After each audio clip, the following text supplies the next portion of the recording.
Germans, by their nature, have always been hard-working, diligent, and violent, taking pauses only to listen to David Hasselhoff records and masturbate to violent pornography. Then, in the 1930s, the world's greatest villain rose to power. But we're not here to talk about him. We're here to talk about him. Corbinian Hooter, this 5'11", 200-pound brick shithouse of twisted steel, who will be fighting the one-man thrill ride. How did I get here? I saw a freaking ad on Instagram. I'm strong, man. I can beat anyone. I just need the fucking money. On April 13th, Corbinian and 79 other fighters will enter the ring with two things on their mind: money, fame, and knocking their opponent out. Plus, Bill Burr will be announcing ringside. What more could you want?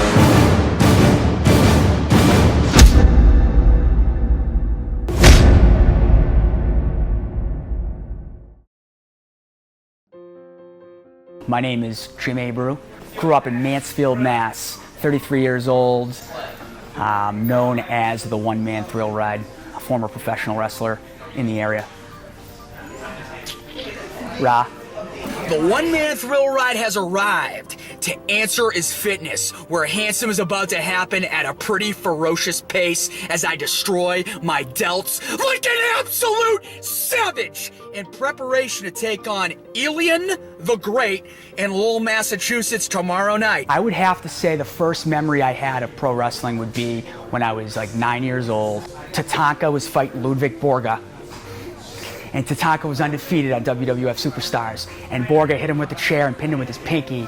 And I was bawling my eyes out downstairs. My father was upstairs. And I remember he was in his underwear. And he screamed down the stairs, "If you cry during that fake shit one more time, you'll never fucking watch it again."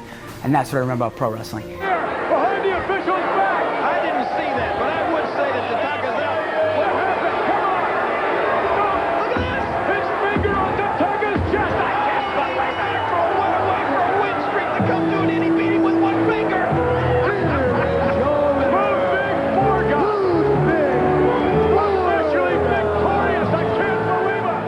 And that's pretty much when I told him after that. I was like, "Dad, I know what I want to be when I grow up." And he was like, "You better not fucking say pro wrestler." And I was like, "No, I want to be a baseball player."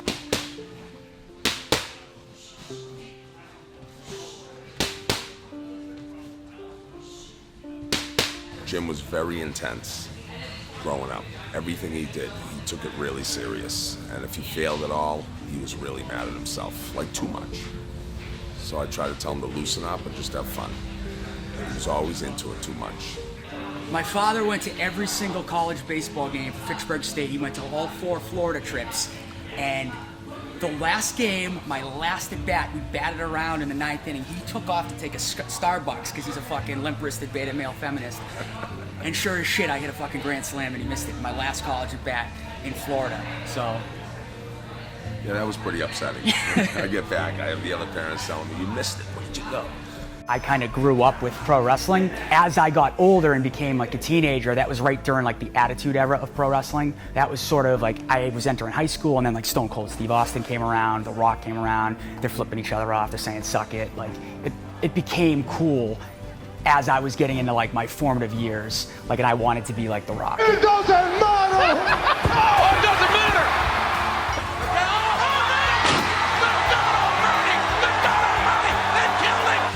He got it! I recruited to play baseball in college, and my college baseball coach was like, "Look, you're either a baseball player or you're a pro wrestler. You can't do both." So at that time, I took like 4 or 5 years off and just focused on baseball. Once I was done with college, I basically went back. That's when I was trained by Matt Heisen, Spike Dudley.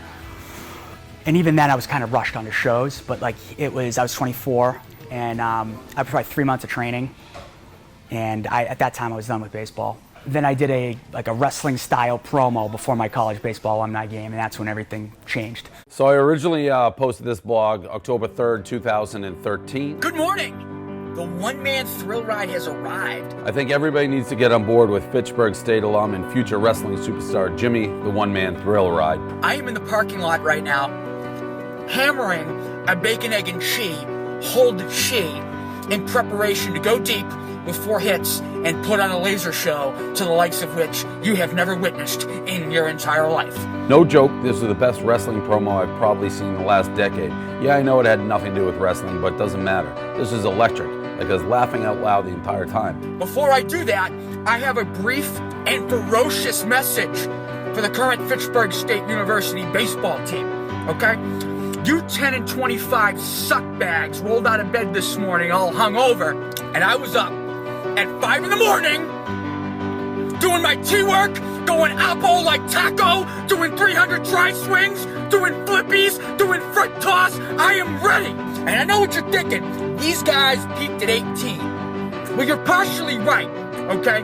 Because I peak at 18 every time I hit an overhead bicep pose, because my arm is bigger than your thigh. Hey Vince, I hope you're paying attention to what's going on here because I just found your next WWE superstar, straight from Fitchburg State, Jimmy the One-Man Thrill Ride Preston. Either you got it or you don't. This guy's got it in spades. And I don't know who you suckbags are throwing today, but it better be your ace, okay? Because when that guy rolls onto the hill at 6'1", $160, with the sunken chest that I could eat a bowl of cereal out of, and he walks up to the mound and he looks in front of him about 60 feet, 6 inches, and he sees a man walking, pimping to the plate with the buffest swag you have ever seen. You don't realize that I hit 400 in my sleep and I eat fastballs for breakfast. And I hope you have enough hair on your shriveled up beanbag to throw me a fastball. And I hope it's 88 flat and puffs. Because I'm taking you deep about 450 into the trees in right center. Oh yeah! See ya, dicks! Pretty good blog. Pretty fucking good blog. By the way, I think we just went deep in this Cubs game. Not mad at it. Not mad at it!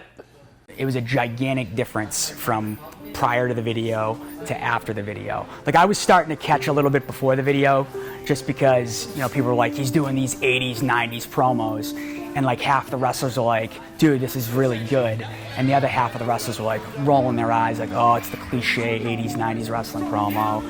Like giving me no credit for the wit and the jokes and the one-liners that I was coming up with, like on top of that. So that's when really I started noticing it's like, all right, when you guys tell me to do the promo this way, it gets 1,000 views and nobody cares. And when I do it my way, it gets 1 million views and 200 people are in the seats. So like, it became a matter of like, they'd say, oh, you're a mark because you cut a promo a certain way. And I'm like, well, I'm the guy who's like selling the tickets and selling the t-shirts, making the money, so who's the fucking mark? You know what I mean? Like, and that's kind of how I viewed it. I'm like, if I'm raising my voice, if I'm wearing my sunglasses, if I'm being like a cliche pro wrestler, that's what's working. That's what's selling tickets. So that's kind of what I said, fuck everybody, that's what I'm gonna do. Rah! Rah! Rah! Rah! Rah!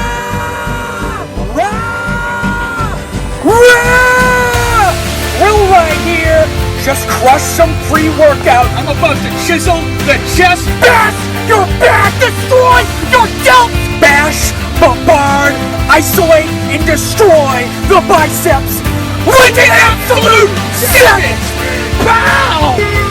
Pow! Pow! Pow! Slam these! Yup! Steak tips! Yup! C4! Yup! Pancakes! Yup! Tequila! Yup! Yup! Yup! Yup! Yup! Strong as fuck walking sideways through doors. They put she on and sons of bitches! Take the cards up and throw it out the fucking window! Shotgun that Mountain Dew right now! Pow! Yup! Yup! Yup! Yup! Pow!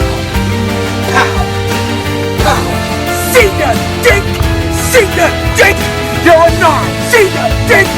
See ya, dick! I didn't truly feel like I was like a wrestler yet. Like I was just this guy who was like doing these crazy videos that was wrestling.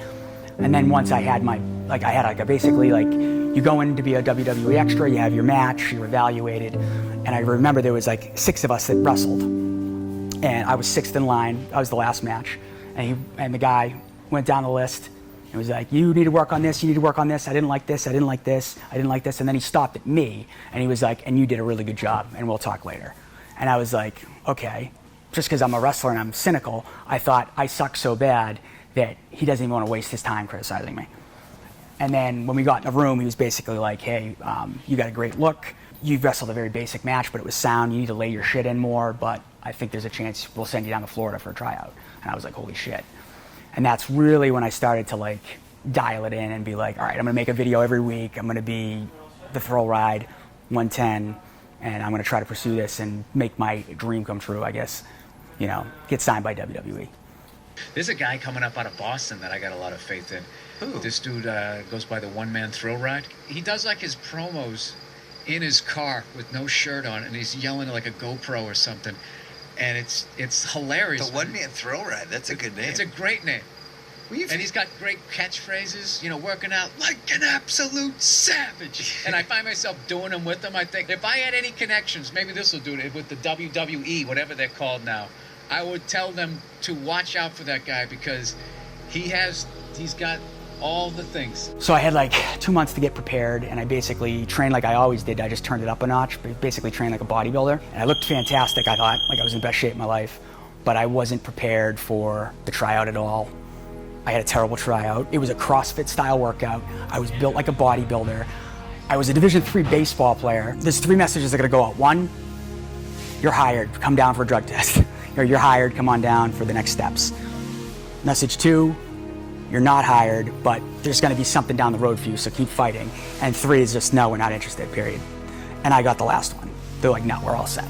To be honest with you, I was pretty crushed the way it all went down. I basically had one more match after that. I was like, this is it, this is my last one. It's like, this was a great run. And that was it. I felt like I could have been a star if I was given the opportunity. I didn't get it done, that's nobody's fault but mine. But this is a chance to fucking fill an arena, the same arena that Ric Flair once filled, with my name on the marquee. I come out, I knock the fucking guy out. That's how the story was supposed to end. I thought the story was supposed to end with me holding up a belt at WrestleMania.